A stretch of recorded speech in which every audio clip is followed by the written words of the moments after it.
we're gonna put up some hot zone fence today to protect these bean plots we have planted. And this is the first time coming out to look at them, and you can see they're doing okay, about 6 inches of growth.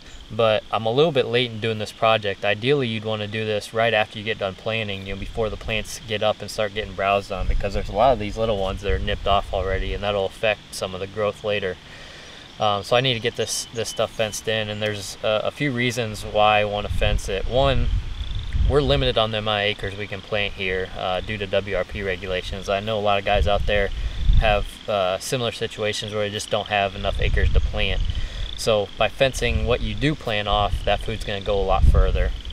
Second, the deer don't really need this time of year. You think about all the ag fields that are within a few hundred yards, plus all the natural browse that is around this time of year. So they don't need this food in these plots right now until later in the year. So you're better off protecting it to when the deer actually need it and when you're hunting.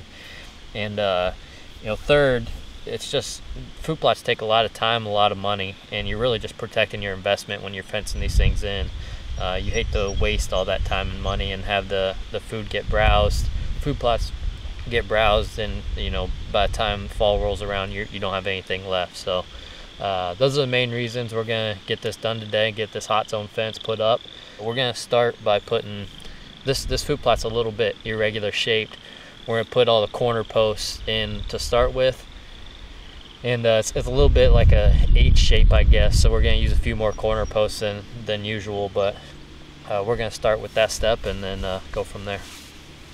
We got all our fence posts in, and one thing I would definitely recommend is to use a fence post driver. We started with the hammer, and about 10 pulls in, blisters already, so that fence post driver was a huge help. We were able to move through it pretty quick. I was thinking it might be wet enough to just use the hammer, but we still had to use the fence post driver. We got all the clips in place as well, so now we're taking the outside tape and feeding it through, and hopefully we'll have enough tape. We made this plot a little bit bigger than what we expected, but we're going to run this outside tape through the top eyelid on the outside poles. We have the outside tape all the way around this plot. That's about 18 inches on the outside perimeter. Now we're going to move to the inside, and we're going to run 2 strands of the thinner cable, or the thinner wire. One towards the top of these posts, and then one about 10 inches or so. So that'll kind of provide that depth that we need. So there'll be 3 strands total, 2 on the inside, 1 on the outside.